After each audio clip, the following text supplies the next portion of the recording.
Hi everybody, I'm Amy from the Cauldron and welcome to my 100th episode of Dye Time. Can't quite believe that I have made 100 episodes of Dye Time. And today I'm going to be tie-dyeing a t-shirt for myself. I have here a 100% cotton t-shirt and it has been soaking in soda ash and water for probably about a week now. I planned to do this a little while ago and then life happens and it's just been sitting in the soda ash and water all that time. Now what I want to do is, there we go, I've got a spiral there. I'm going to try hold it together. Let's see.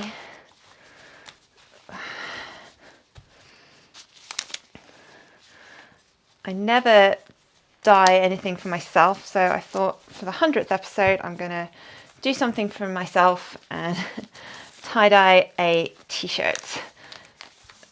There we go. I actually managed to tie this in one go. That never ever happens. Right, and the dyes I'm using today are all of them. Here are all 38 of my Fibre Reactive dyes.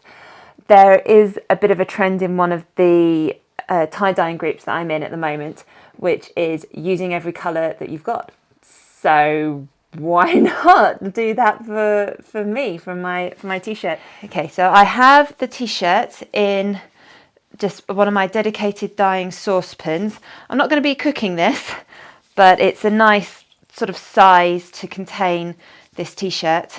And I would normally add a skein of cotton yarn to this, but I decided to use some cotton floss this time. They're all tangled up.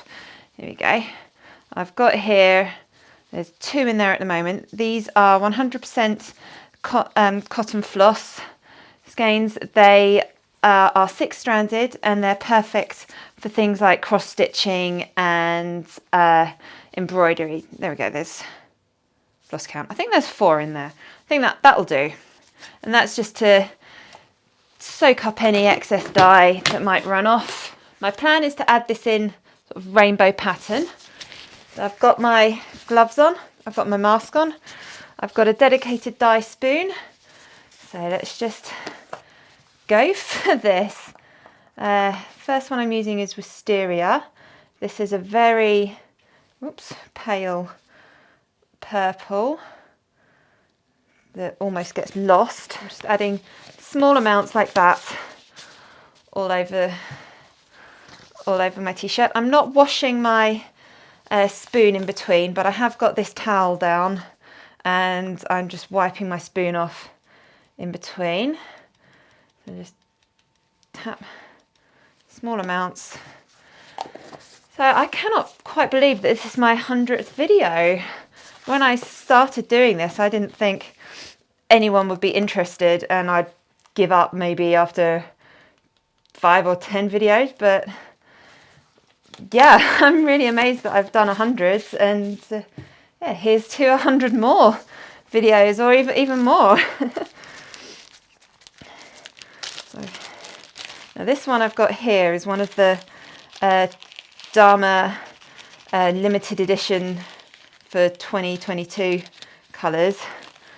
Rose Nyland, and I've got them in these little baggies. Oops.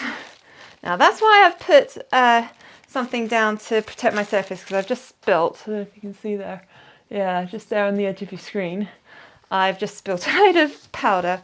So that's why you've got to be careful, protect your surfaces. And this towel, it's just an old towel that I often use and it will just go straight in the washing machine.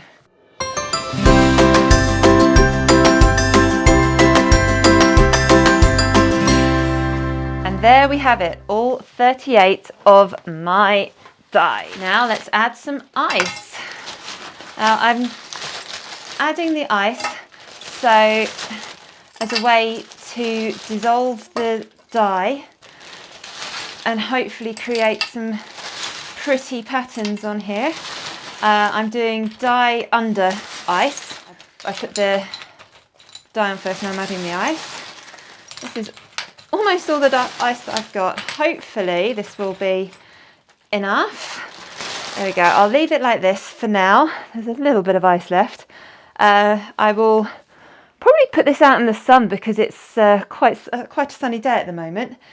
Let the ice melt, and then once the ice is melted, I may add some more, and I'll leave it for 24 to 48 hours before we come back and wash this. I thought I was recording.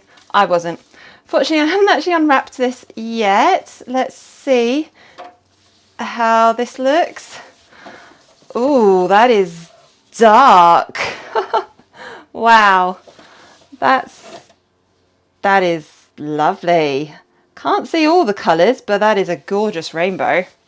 And as for the floss, as I squeeze it out, you can see some of the colours are starting to show. Let's give this a good rinse. There we go. Now this is just cold water at the moment that I'm rinsing the t-shirt through. You can see some of the colours are starting to brighten up a bit.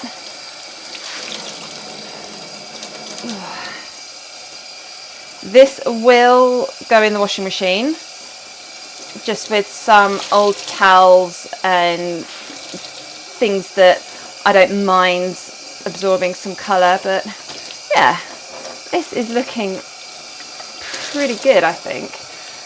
It's lightening up, and let's have a look at this floss. Because the floss has been sitting in that dye liquid for so long, it was very dark, but hopefully this will just lighten up a little bit. Yeah. Now, because this is cotton, it will take quite a long time to rinse clear. So what I'm going to do, I need to change to warm water. Don't do this with animal-based fibres, but with plant-based fibres it does help to set the dye, apparently. So that's what I'm trying, and I will be leaving these to soak for a while, just changing the water, and eventually I'll put the t-shirt in the washing machine, because I'm not hand washing my tie-dye t-shirts every time they need a wash. They just go straight in the washing machine with dark coloured clothes and things like old towels and bed sheets that I don't mind colour transfer. But yeah, this will be a while. And here is my finished t-shirt. I absolutely love it. I think it's a huge, massive colour, and I love it. I can't believe how well this has turned out. I really like how the spirals turned out as well. Considering I'm not a tie-dyer, I don't really know how to tie things that well. My spirals are getting better. I really like it. And the colours haven't blended and turned into a huge muddy mass. And I love it. Let's just have a little look at the back. And again, I think that looks great. And I don't think there's not that much speckling. There's little bits here and here, but in general there's not really that much speckling either, which I wasn't going for. I wasn't going for speckling, and yeah, I can't believe how well this has turned out. And here are the 4 skeins of floss that I put in with my t-shirt, and I think they're beautiful. They're sort of dark and moody colours, but then we still get some pops, sort of the purple, the yellows into the greens. The colours haven't really muddied together.